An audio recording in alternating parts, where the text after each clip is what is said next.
Olá, estamos no ar com mais uma edição do Conversa com um Especialista aqui pelo Portal Mais Sul. Você nos acompanha também através do YouTube do Portal Mais Sul, sempre trazendo informações qualificadas com os nossos convidados para falar de assuntos ligados à saúde, prevenção e tratamentos. Muitas informações também sobre qualidade de vida. E sobre a vida, uma das únicas certezas que todos nós temos é da morte.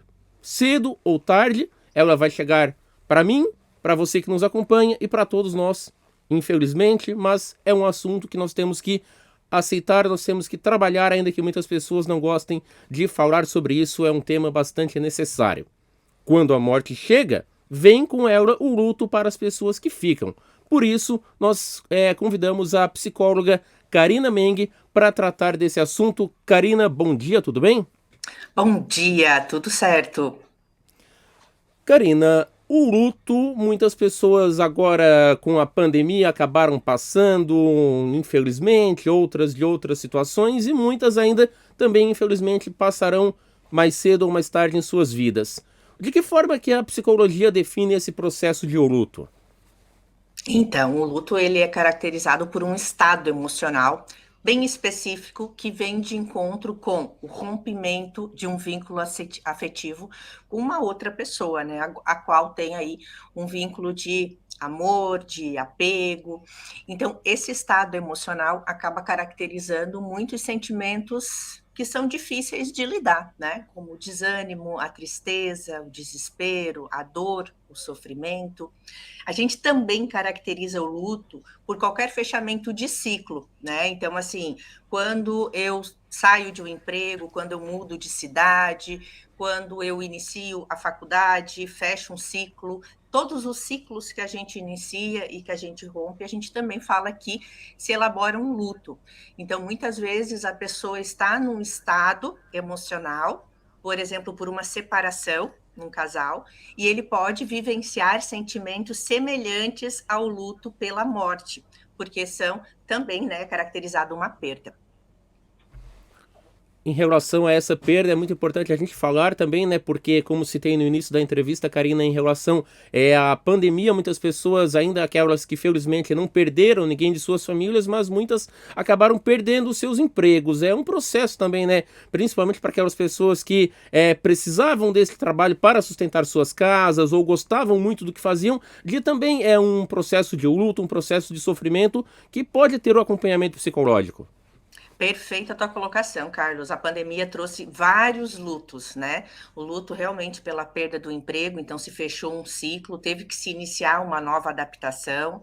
A perda também da questão do vínculo afetivo, porque a gente teve o afastamento social, então, sem uma data, né, por tempo indeterminado no período, a gente teve que se afastar das pessoas. Então, tudo isso foram sentimentos que geraram dor, sofrimento, angústia, e aí muitas vezes a pessoa não entende o que ela está vivenciando, pode até entender que seja só um estresse ou um estado deprimido passageiro, como pode também ser elaborado um luto e inclusive patológico, né? Sobre essa diferença, Karina, é importante a gente tratar, né? Porque sofrer quando acontece um luto, seja a morte de alguém ou mesmo outras situações como nós conversamos, é praticamente quase que inevitável. Mas quando que esse sofrimento passa a ser patológico? Boa pergunta essa, porque às vezes as pessoas têm bastante dificuldade, né? Como é que a gente caracteriza o processo de vivenciar um luto? Então, após a perda, a gente caracteriza os 2 primeiros meses como os 2 meses mais intensos de sofrimento. É onde a pessoa vai sentir muito mais desespero, choro, dificuldade de lidar, né? E muitas vezes entender que aquela pessoa partiu e foi de forma definitiva. Dos 2 meses até um ano, vai ter muito altos e baixos. Vai ter tudo a primeira vez do aniversário sem a pessoa, primeiro dia das mães ou pais sem a pessoa. Então vai ter muitos momentos específicos que vai ser a primeira vez e vai ser muito intenso, né, esse momento. Então, até um ano vai ser caracterizado altos e baixos. A partir de um ano começa a se amenizar essa dor e esse sofrimento e a pessoa começa a conviver melhor com a aceitação disso. A gente caracteriza o luto patológico a partir do momento que a pessoa não consegue aceitar essa perda e se estende essa dor e esse sofrimento. né? Então, ela vai, às vezes, diariamente no cemitério, chora com muita frequência, não consegue voltar à sua rotina, às suas atividades, né? Trabalho, relacionamentos, envolvimento social, por conta dessa perda. Então, neste caso, sim, é muito preocupante. Às vezes é necessário a intervenção medicamentosa e o auxílio de uma terapia aí para ela poder superar essa perda. Qual é a importância, pelo outro lado, de a pessoa nesse período do luto, pode-se dizer normal, né, Karina, para ela vivenciar mesmo esse sofrimento? Porque muitas vezes as pessoas que convivem com quem está enlutado acabam dizendo: ah, você precisa seguir a sua vida, não deve chorar, não deve fazer nada com que essa pessoa que partiu, que morreu, não ia gostar de ver o seu sofrimento. A pessoa acaba internalizando isso e não vivenciando esse processo pelo qual ela acaba precisando passar, né? Ótima pergunta, adorei esse teu comentário, Carlos. É verdade. As pessoas acabam banalizando e invalidando a dor do outro, né? E é de extrema importância que a pessoa vivencie esse luto. É difícil, é dolorido, é sofrido, e muitas vezes a pessoa tem a tendência a querer fugir de encarar esse sofrimento, né? E realmente nesse processo muitas pessoas acabam criando dependências com alimentação, com bebida, que é uma maneira, né, provisória, momentânea de tentar abafar aquela dor, mas pode se tornar também uma dependência desses recursos. Então, é importante sim vivenciar essa dor, esse luto. E o que seria o vivenciar, Karina? É chorar quando for preciso, é falar quando se tem essa necessidade, é ter os momentos de introspecção, é respeitar que você não está alegre, que você não está bem, que você está no momento mais apático, porque esse momento, essa fase, ela vai passar. Ela vai ter o seu tempo de processo, mas é importante vivenciar. Se a pessoa acabar passando por cima disso, em algum momento isso pode voltar, e aí pode voltar e a pessoa também não entendeu o que está acontecendo no momento. Sobre voltar em algum momento, pode ser em um momento a longo prazo, Karina. Por exemplo, a pessoa passou por um processo de luto, seja qual for, é uma perda por uma morte ou outro processo de luto, e a pessoa daqui a alguns anos acabar sofrendo psicologicamente e nem sequer lembrar que aquele sofrimento que ela está no momento foi por aquele motivo do passado? Sim, porque aí ela acaba não tendo a consciência de que ela não vivenciou esse luto.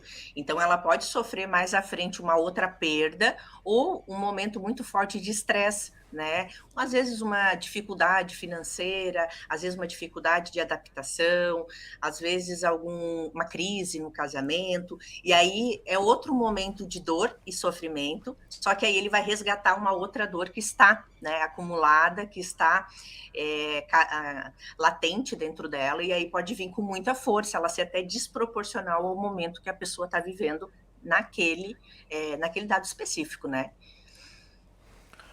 Sobre essa situação da reação, seja ela imediata, nos dias subsequentes a um processo de luto, muito se fala, até mesmo para quem pesquisa, sobre várias fases do luto: raiva, negação, aceitação. Quais são essas fases, se é que elas existem, como é que elas podem ser definidas? Existe 5 fases do luto que a gente sempre trabalha com o paciente. Não necessariamente o paciente vai vivenciá-las nessa ordem. Às vezes ele vivencia a primeira, daqui a pouco a terceira, daqui a pouco ele vai para a segunda. Às vezes ele fica muito tempo numa fase só, então não existe regra, até porque cada pessoa vivencia o luto conforme a sua individualidade e a sua própria história de vida. Mas essas fases a gente consegue identificar no paciente, sim. Uma delas, né, normalmente a primeira, é a questão da negação e do isolamento. Então a pessoa não consegue entender o processo de perda, não consegue aceitar, ela nega isso, é como se não tivesse caído a ficha dela. E a tendência mais é se isolar, né? Depois vem um período de raiva, né? Um período de raiva porque a pessoa se foi, porque que fez isso com ela, porque que abandonou, deixou ela. Então vem uma revolta, né? Um ressentimento também sobre isso. Uma outra acaba sendo a tal da barganha que a gente fala, né? Que é como se ele tivesse uma esperança de ainda a pessoa voltar, como se aquilo ali de fato não tivesse acontecido. Às vezes até uma tentativa de acordo com Deus, nesse sentido assim. A quarta fase acaba sendo a fase mais deprimida, porque de fato caiu a ficha, de fato ela entendeu que a pessoa não volta mais, e aí ela deprime, chora e tem momentos de muita dor. Até chegar à última fase, que é a fase da aceitação, que é onde ela entende, né, que realmente aconteceu, que é um processo do ciclo da vida, e ela começa a aceitar aquela perda e a lidar melhor, então, com a nova realidade que ela tem, sendo que aquela pessoa não faz mais parte dela.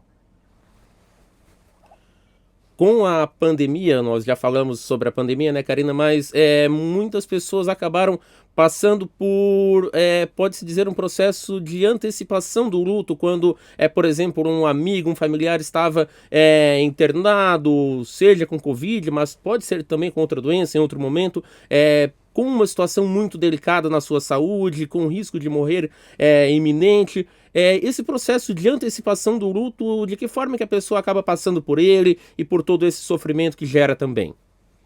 Sim, a gente acaba vivenciando uma antecipação, né? Sempre que algum ente querido nosso está doente, né? Às vezes está em tratamento de câncer, às vezes está na questão do Covid, porque muitos tiveram sintomas muito graves e a esperança, né? Claro, é sempre uma que fica, mas tinha também a possibilidade da perda. Então a pessoa já começa a ter aquele sofrimento, né? O desânimo, o choro, o desespero, e aí é muito forte, assim, entre altos e baixos, tanto a questão da esperança quanto a questão já de lidar com isso. Mesmo que a gente fala que a pessoa antecipa esse luto, mas ela nunca está preparada para realmente a perda. Não existe a gente se preparar para uma perda. A gente só vai sentir e entender a perda a partir do momento que ela existe. E até vou ressaltar aqui também que eu já atendi em consultório perdas por animais de estimação. E dependendo do vínculo que a pessoa tem com esse animal, a perda ela é igual, até maior, como a de um ser humano, né? Não tem como a gente mensurar a dor do luto de cada pessoa, mas ela existe e ela também é tão forte quanto a de um vínculo afetivo com uma pessoa, né? Sobre essa situação tem ainda a importância de você não julgar o luto alheio, né? Justamente por isso que você citou, Karina, porque de repente para uma pessoa ela perdeu, digamos, um parente não tão próximo, ela não sentiu tanto quanto a outra pessoa que perdeu um cachorro, um gato que estava na família há muito tempo. Sim, eu sempre comento isso, o sofrimento, a parte do luto, a intensidade disso, ela sempre vai estar de acordo com a proximidade que tu tinha com esse vínculo, né? Como era esse vínculo? Às vezes a pessoa mora, por exemplo, no exterior e perde a mãe, essa pessoa, ou até mora em outro estado, ele não tem um vínculo frequente, diário, de contato, de trocas, e vai acabar não sentindo tanto quanto uma pessoa que convive diariamente, que às vezes pode ser até um amigo, um vizinho. Então não tem como a gente mensurar. E muitas vezes acontece esse preconceito, né? Essa paciente minha que perdeu o cachorrinho dela de estimação, ela comentava muito isso, que as pessoas, ela tinha vergonha e medo de comentar isso com as pessoas, porque as pessoas banalizavam o sentimento dela por ser um animal de estimação. Mas não entende-se como dentro do interior da casa era esse vínculo, né? A dependência que tinha, o quanto de afeto era trocado. Então é importante a gente tomar cuidado e não fazer comentários, né? Se a gente às vezes não consegue ter uma empatia e mensurar isso, né? Quando é que a pessoa enlutada deve procurar a ajuda profissional especializada, seja no seu caso como psicólogo ou mesmo como psiquiatra? Eu sempre recomendo que, a partir do momento que se tem essa luta e que esse luto e que era uma pessoa muito significativa na vida da pessoa, é importante e já vai fazer grande ajuda, porque a pessoa vai conseguir entender melhor sobre essa questão do luto. Ela vai desabafar, vai trazer muitas coisas que muitas vezes, se ela comentar com amigos ou pessoas, ela não vai ter esse acolhimento. Eu tenho uma paciente, por exemplo, que ela perdeu o pai e já se passou quase um ano da perda. E o marido, por exemplo, ainda não consegue entender. O marido diz assim: ah, quando é que vai passar isso? Ah, tu chora só em falar no teu pai. Então, ela acabava já não conseguindo mais comentar né, trazer isso, porque o marido já não entendia, né? Então, muitas vezes isso acaba também gerando um sofrimento, por não ter também esse acolhimento, essa empatia das pessoas que convivem com ele.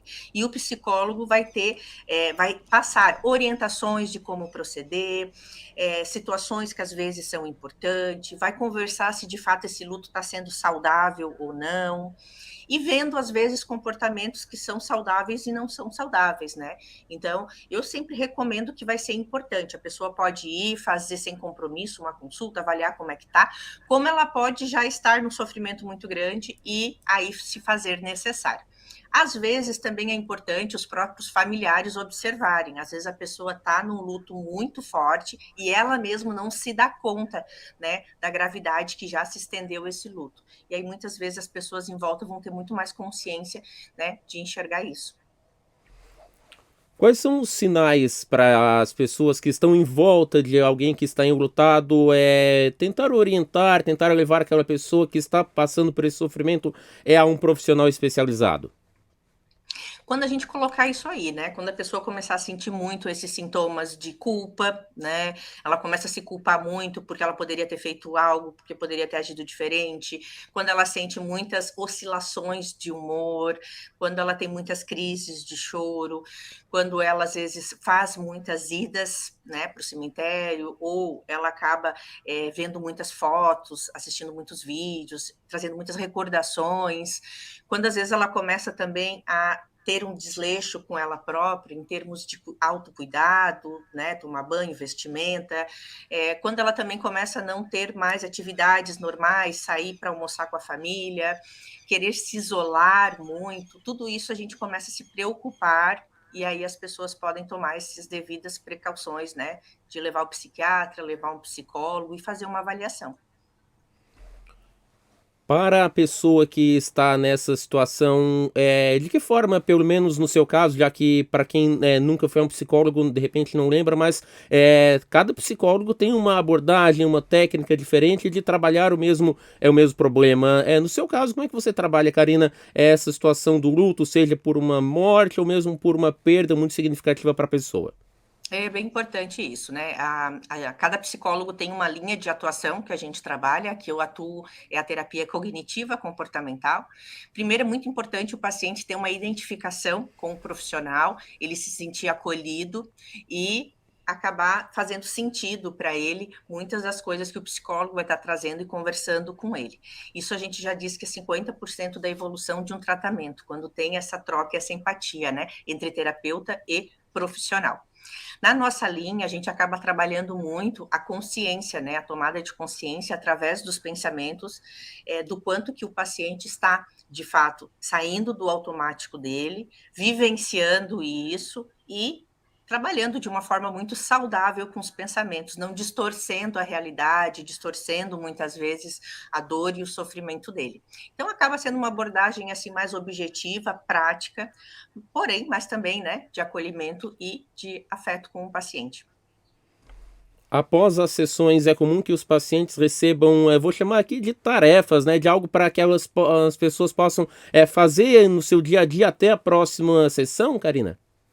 Depende muito de cada demanda que o paciente tem. Às vezes, sim, a gente tem a psicoeducação, né, como a gente chama na nossa abordagem, que é uma maneira da gente estender a terapia até a próxima consulta, até o próximo dia que a gente vai estar vendo esse paciente. Então, a gente acaba dando tarefinhas, que necessariamente não é, né, ler e escrever, remete muito à escola, mas são tarefinhas onde o paciente vai observar, vai às vezes executar, realizar atividades, enfim, que é uma maneira da gente estender então a terapia e ele também, né, levar as orientações, os aprendizados da terapia para o seu dia a dia. Mas a gente sempre observa muito a dinâmica do paciente, né? Às vezes a gente sugere uma atividade, uma tarefinha e o paciente vai dizer não, isso para mim ainda não dá, ou isso eu não vou conseguir fazer. E aí a gente vai se adaptando e vai trabalhando conforme a realidade desse paciente.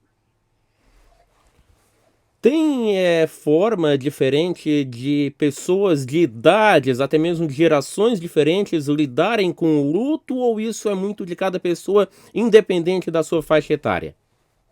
Independente da faixa etária, é muito particular, é muito individual, conforme a história de vida da pessoa, conforme a cultura que se tem, né, uma crença religiosa, se tem um entendimento sobre o significado da morte e sobre o vínculo, né? Eu acho que são pontos importantes, assim, né? O vínculo que existia com essa pessoa, a cultura que ela tem acerca do significado da morte e a história de vida dela, né, com relação a lidar com os sentimentos, a lidar com as emoções, se ela expressa as emoções, se ela é uma pessoa que é mais introspectiva, mais fechada.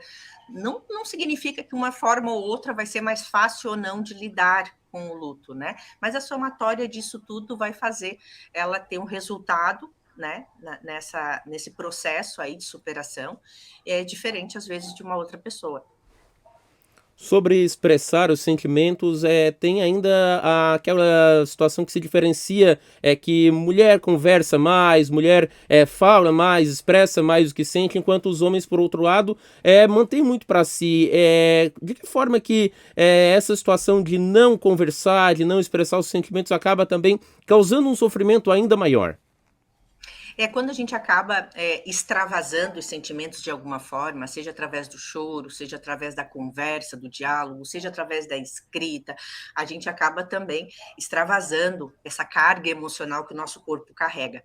Cada sentimento, cada emoção que a gente tem, o nosso corpo também se molda conforme essa emoção, né? Então o corpo acaba ficando mais tenso, nosso organismo também funciona de uma forma ou de outra. Então a pessoa que acaba sendo mais fechada, que não tem tanta facilidade de conversar, ela pode acabar tendo um sofrimento maior, né? Tendo mais dificuldade. Se ela guarda, por exemplo, uma situação que ela está vivendo e não compartilha isso com ninguém, ela pode acabar, né, aos poucos se tornando uma pessoa mais apática, uma pessoa muitas vezes sem muita leveza por carregar muitas coisas e ficar ruminando ainda, às vezes, essas situações dentro dela. Necessariamente não precisa, às vezes, a pessoa sair por aí conversando com todo mundo, né? Até porque a gente não recomenda também que se abra com qualquer pessoa, e sim com pessoas que, de certa forma, vão conseguir ajudá-la a ter palavras, né, de apoio. Mas a pessoa pode ter outras formas de extravasar isso, né? Como a escrita, a gente fala que a escrita é muito terapêutica, é uma forma também de tu organizar mentalmente as memórias, as lembranças, e o cérebro já dá uma reedição, digamos, dela. Então, isso ajuda e muito, né? A escrita. Outras formas, às vezes, né? Seria a questão da conversa, né? Que pode ser, às vezes, até com um profissional, que às vezes a pessoa não quiser conversar com um profissional, pode ser, às vezes, até alguém de referência, né? Se for, às vezes, um pastor, um padre, uma pessoa, às vezes, que seja mais neutra, que vai conseguir, às vezes, também ouvi-la. Porque, às vezes, a dificuldade nossa mais é em ser ouvido, né? Às vezes a gente também precisa desabafar, mas a pessoa já vem e traz conselhos, já pontua como ela se comportaria, enfim. E às vezes não é isso que a gente precisa, às vezes a gente só precisa mesmo ser ouvido, ser acolhido e ter realmente essa atenção. Para quem está convivendo com uma pessoa que passou, que está passando por um processo de luto, lógico que o que a pessoa leiga vai prestar de apoio muito diferente, muito longe do que um profissional, um psicólogo, um psiquiatra, com o seu conhecimento técnico vai prestar. Mas de que forma que a pessoa pode ajudar e principalmente não atrapalhar aquele processo? Cuidar muito com os comentários, né? Porque eu tenho que entender que a pessoa está sentindo da forma dela o luto, não é a forma que eu enxergo, a forma como eu sentiria, né? É a maneira como a pessoa está vivenciando aquilo. Então, tem o significado dela com relação a esse sofrimento. Então, muitas vezes, a minha dica sempre pergunte para a pessoa: tem alguma coisa que eu posso fazer para te ajudar? O que eu faria e que seria importante nesse momento, nesse processo para você? Às vezes a pessoa só quer uma companhia, às vezes só quer um abraço, às vezes só quer conversar, às vezes gostaria de ter companhia para ir até o cemitério ou não, enfim. Então, nada melhor do que o próprio enlutado para dizer o que ele precisa naquele momento. Como é que funciona? Porque muitas pessoas nunca foram ao psicólogo ou mesmo ao psiquiatra, pensam que quando irão, terão que permanecer em sessões por um longo tempo ou mesmo para toda a vida. No processo de luto, tem uma média de tempo que a pessoa acaba passando pelas sessões até que receba, digamos assim, uma alta? Não tem como a gente prever isso. Acaba dependendo muito de paciente para paciente. Tem pacientes, às vezes, que em 2 meses já tem uma evolução muito grande, como tem pacientes que às vezes vai de 6 meses a 8 meses.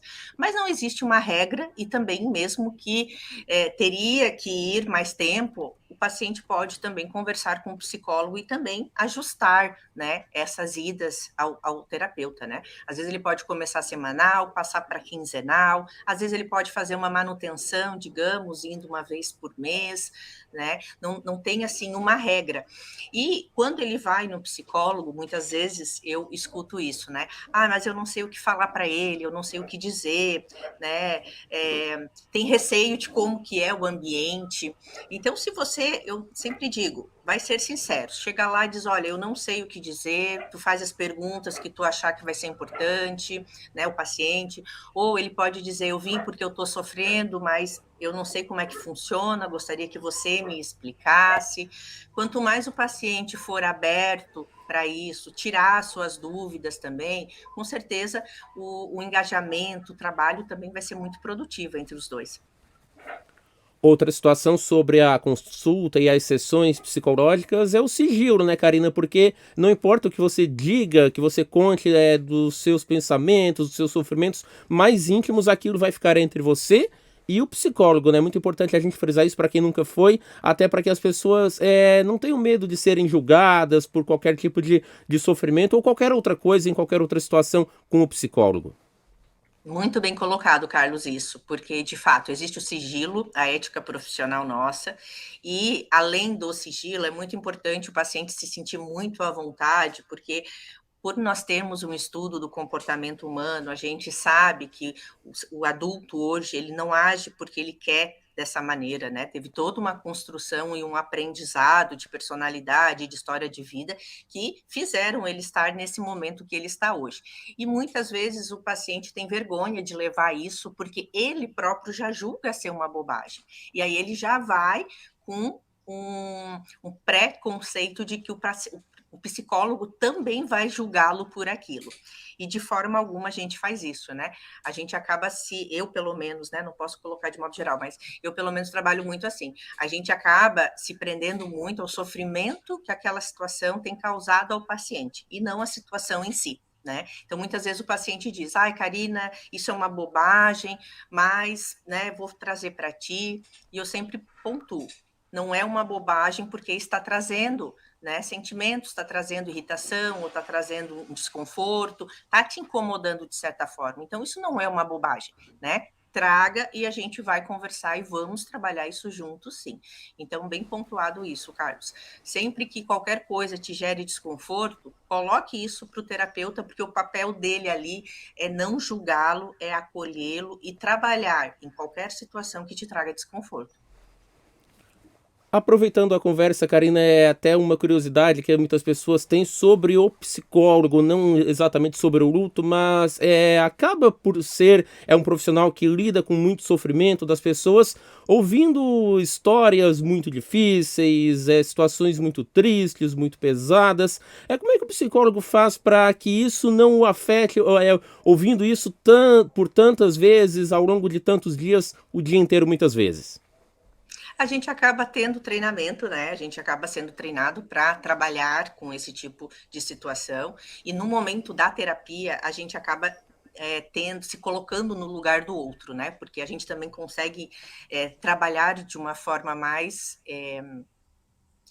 com mais empatia, com mais acolhimento, quando a gente também se coloca no lugar do outro, né? Mas a gente se coloca no lugar e volta para o nosso, para a gente poder também dar ajuda que é importante para esse paciente, né? Se eu sentir junto com o paciente, chorar junto com ele, eu vou acabar não conseguindo ser neutra e me posicionar ali de forma profissional, né? Então eu consigo me voltar para o meu papel e ser. A partir do momento que esse paciente sai da consulta, eu consigo me desconectar daquela história, daquela vivência, daquela situação, e aí eu vou me conectar com a história desse outro paciente que vai entrar e que eu vou trabalhar.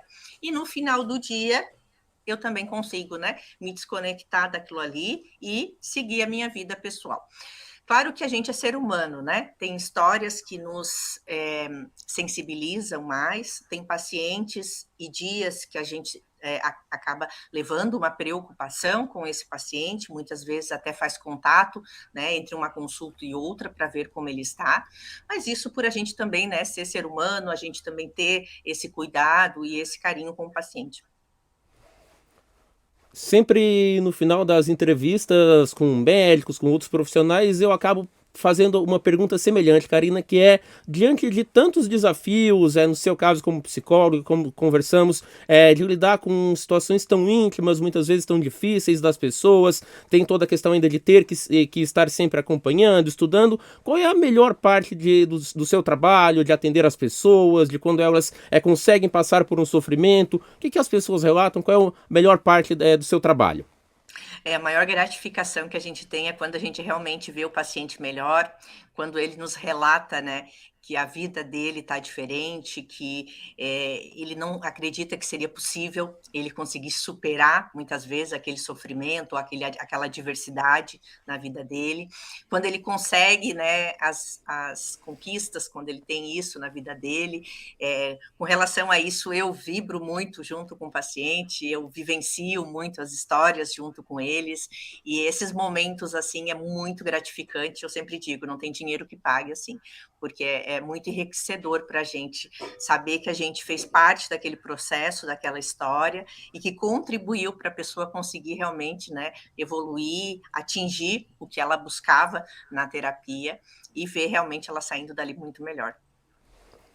Para quem ficou com alguma dúvida, seja sobre o luto ou sobre qualquer outra situação ligada à psicologia, você está sempre presente também nas redes sociais, também é colunista da Rádio Cidade em Dia, do Jornal do Almoço. Como é que as pessoas fazem para encontrá-la, para acompanhar mais o teu trabalho e também para agendar uma consulta, seja presencial ou mesmo online? As pessoas podem, estou sempre disponível, sempre, né, prego muito que a gente tem conhecimento e não é egoísmo da gente deter esse conhecimento só com a gente, né? É importante a gente compartilhar, assim como vocês, né, que sempre estão também levando esse conhecimento, uma palavra, uma dica, uma informação faz muita diferença na vida das pessoas. Às vezes a gente acha que não, mas certas palavras, certas, né, falas, às vezes mudam a vida das pessoas. Então, se você quiser mais informações, estou sempre aí, coloca meu nome lá no Google ou me acha lá no Instagram, é Karina Meng, e você pode me mandar direct, pode mandar no WhatsApp, estou a serviço da vida e de ajudar as pessoas. Karina Meng, psicóloga, muito obrigado pelas informações sobre um tema que muitas pessoas às vezes têm receio de falar, mas que é muito importante para que as pessoas consigam lidar com leveza e procurar ajuda quando necessário. Muito obrigado, uma excelente semana a você e a toda a sua equipe, bom trabalho, tudo de bom para você e para toda a equipe. Eu que agradeço, Carlos, pela oportunidade de estar aqui hoje compartilhando esse tema tão importante, né? Quanto mais a gente sabe a respeito do luto, acho que melhor a gente vivencia ele. E fico à disposição aí para outras oportunidades e um abraço para vocês. Até uma próxima.